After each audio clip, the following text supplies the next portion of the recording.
Hello everyone, welcome to Desi Eat. Eat Desi, love Desi. ಹೇಗಿದ್ದೀರಾ ಎಲ್ಲರೂ? ನಿಮಗೇನಾದರೂ ಸಡನ್ನಾಗಿ ಸ್ವೀಟ್ ತಿನ್ನಬೇಕು ಅನಿಸಿದರೆ ಈ ರೆಸಿಪಿನ ಟ್ರೈ ಮಾಡಿ ಪಟ್ ಅಂತ 5 ನಿಮಿಷದಲ್ಲಿ ಮಾಡ್ಕೋಬೋದು. ಅದೇ ಇವತ್ತಿನ ನಮ್ಮ ಸ್ಪೆಷಲ್ ಬ್ರೆಡ್ ಸ್ವೀಟ್. ಇದು ಎಕ್ಸಾಕ್ಟ್ಲಿ ಸ್ವಲ್ಪ ಡಬಲ್ ಕಾ ಮೀಠಾ ಮಾಡ್ತೀವಲ್ಲ ಅದೇ ಥರನೇ ಇರುತ್ತೆ, but in new avatar. But trust me, ಇದು ಡಬಲ್ ಕಾ ಮೀಠಕ್ಕಿಂತ ಇನ್ನೂ ಚೆನ್ನಾಗಿರುತ್ತೆ. ತುಂಬ ಅಂದರೆ ತುಂಬಾ ಚೆನ್ನಾಗಾಗಿತ್ತು. ಒಳಗಡೆ ಸಾಫ್ಟಾಗಿ ಹೊರಗಡೆ ಕ್ರಿಸ್ಪಿಯಾಗಿ ತುಂಬ ಅಂದರೆ ತುಂಬ ಎಕ್ಸಲೆಂಟಾಗಿತ್ತು. ಸೊ ನೀವು ಒಂದು ಸಲ ಟ್ರೈ ಮಾಡಿ, you will love it. Okay, ಮೊದಲಿಗೆ ನಾನು ಒಂದು ಪ್ಯಾನ್ಗೆ ಒಂದು 1/2 ಕಪ್ಪಷ್ಟು ಸಕ್ಕರೆನ ಹಾಕಿ ಅದ್ರ ಮುಳುಗಷ್ಟು ನೀರನ್ನು ಹಾಕಿದ್ದೀನಿ.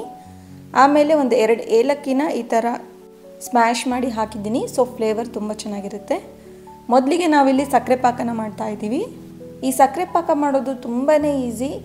ಮೊದಲಿಗೆ ಮೇನ್ಲಿ ಹೇಳಬೇಕು ಅಂದರೆ ನೀವು ಸಕ್ಕರೆ ಮುಳುಗಷ್ಟೇ ನೀರು ಹಾಕಬೇಕು, ಆಗ ಪಾಕ ಬೇಗ ಆಗಿಬಿಡುತ್ತೆ. ನೋಡಿ, ಸಕ್ಕರೆ ಕರಗ್ತಿದ್ದಾಗೆ ಒಂದು 2 ನಿಮಿಷ ಕುದಿಯೋಕ್ಕೆ ಬಿಡಿ ಲೋ ಫ್ಲೇಮಲ್ಲಿ. ನೋಡಿ, ಜಸ್ಟ್ ಈ ಥರ ಸ್ಟಿಕ್ಕಿ ಇದ್ದರೆ ಸಾಕು. ನೆಕ್ಸ್ಟ್ ಒಂದು ಪ್ಯಾನ್ಗೆ ಒಂದು 1/4 ಕಪ್ಪಷ್ಟು ಎಣ್ಣೆನ ಹಾಕ್ಕೊಳ್ಳಿ. ಅದಕ್ಕೆ ಒಂದು 2ರಿಂದ 3 ಸ್ಪೂನಷ್ಟು ತುಪ್ಪನ ಆ್ಯಡ್ ಮಾಡಿ. ಸೊ ತುಪ್ಪ ಹಾಕೋದ್ರಿಂದ ಫ್ಲೇವರ್ ಎಕ್ಸಲೆಂಟ್ ಆಗಿರುತ್ತೆ. ಇನ್ ಕೇಸ್ ನಿಮಗೇನಾದರೂ ತುಪ್ಪ ಇಷ್ಟ ಇರಲಿಲ್ಲ ಅಂದರೆ you can skip it. Okay, next ಇಲ್ಲಿ ನಾನು 3 ಬ್ರೆಡ್ ಪೀಸಸ್ನ ತೊಗೊತಾ ಇದ್ದೀನಿ. ಈ ಬ್ರೆಡ್ 4 ಸೈಡ್ ಸಹ ಈ ಥರ ಕಟ್ ಮಾಡ್ಕೊಳ್ಳಿ. ಇದನ್ನು ಕಟ್ ಮಾಡ್ತಾ ನಿಮ್ಮ ಹತ್ರ ಒಂದು ಸ್ಪೆಷಲ್ ರಿಕ್ವೆಸ್ಟ್. ಯಾರಿಗೆಲ್ಲ ನನ್ನ ವೀಡಿಯೋಸ್ ಇಷ್ಟ ಆಗ್ತಾ ಇದೆ, ನೋಡ್ತಾ ಇದ್ದೀರಾ, ಬಟ್ ಇನ್ನೂ ಸಬ್ಸ್ಕ್ರೈಬೇ ಮಾಡ್ಕೊಂಡಿರಲಿಲ್ಲ ಅಂದರೆ ಈಗಲೇ ಸಬ್ಸ್ಕ್ರೈಬ್ ಮಾಡ್ಕೊಳ್ಳಿ. ಈ ನಿಮ್ಮ support encourages me a lot, so please subscribe. Okay, let's back to the recipe. Bread 4 side ಸಹ ಕಟ್ ಮಾಡ್ಕೊಂಡಿದ್ದಾದಮೇಲೆ ಈ ಥರ ಚಿಕ್ಕ ಪೀಸಸ್ ಆಗಿ ಕಟ್ ಮಾಡ್ಕೊಳ್ಳಿ. ಇವತ್ತು ಈ ಸ್ವೀಟ್ ಮಾಡೋಕ್ಕೆ ಒಂದು ಕಾರಣ ಇದೆ. ಯಾಕೋ ಸ್ವೀಟ್ ತಿನ್ಬೇಕು ಅನ್ನಿಸ್ತಾ ಇತ್ತು, ಮನೇಲಿ ಬ್ರೆಡ್ ಇದ್ವು. ಸೊ ಹಾಗಾಗಿ ಈ ರೆಸಿಪಿನ ಟ್ರೈ ಮಾಡಿದೆ. Really ಎಕ್ಸಲೆಂಟಾಗಿತ್ತು.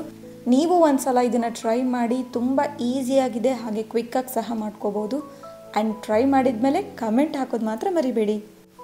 Okay, next bread ಪೀಸಸ್ನ fry ಮಾಡ್ಕೋಬೇಕು. ಎಣ್ಣೆನ ತುಂಬ ಬಿಸಿ ಮಾಡ್ಕೋಬೇಡಿ, ಜಸ್ಟ್ ಮೀಡಿಯಮ್ ಹಾಟ್ ಇದ್ದರೆ ಸಾಕು. ಆಮೇಲೆ ಸ್ಟವ್ನ ಲೋ ಫ್ಲೇಮಲ್ಲಿಟ್ಟು ಈ ಎಲ್ಲ ಬ್ರೆಡ್ ಪೀಸಸ್ನ ಇದಕ್ಕೆ ಹಾಕಿ ಜಸ್ಟ್ ಒಂದು 30 ಸೆಕೆಂಡ್ಸ್ ಒಂದು ಸೈಡ್ ಫ್ರೈ ಮಾಡಿ. ಆಮೇಲೆ ಇದನ್ನು ತಿರುಗಿಸಿ ಹಾಕಿ ಆಮೇಲೆ ಆ ಸೈಡ್ ಸಹ ಒಂದು 30 ಸೆಕೆಂಡ್ಸ್ ಫ್ರೈ ಮಾಡಿ. ಫ್ರೈ ಆದ ನಂತರ ಈ ಎಲ್ಲ ಬ್ರೆಡ್ ಪೀಸಸ್ನ ನಾವು ಆಗಲೇ ಮಾಡ್ಕೊಂಡಿರೋ ಸಕ್ಕರೆ ಪಾಕಕ್ಕೆ ಹಾಕಿ.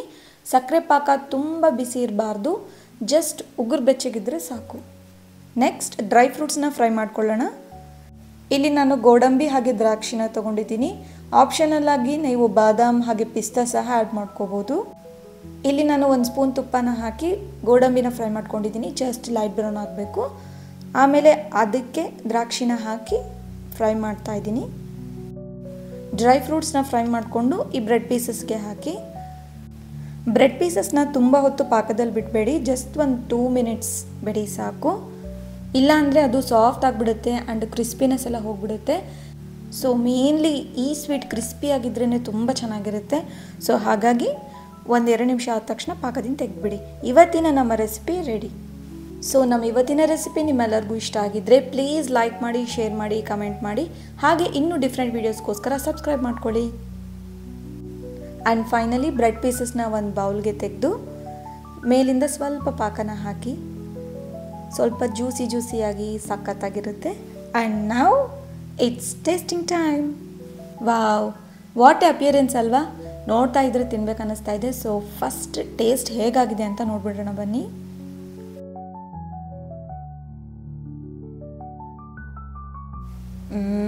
ವಾವ್, ಅಲ್ಟಿಮೇಟಾಗಿದೆ, ತುಂಬ ಚೆನ್ನಾಗಾಗಿದೆ. ಕ್ರಿಸ್ಪಿಯಾಗಿ ವಿತ್ ಡ್ರೈ ಫ್ರೂಟ್ಸ್. ವಾವ್, ಎಕ್ಸಲೆಂಟಾಗಿದೆ. ನೀವು ಟ್ರೈ ಮಾಡಿ.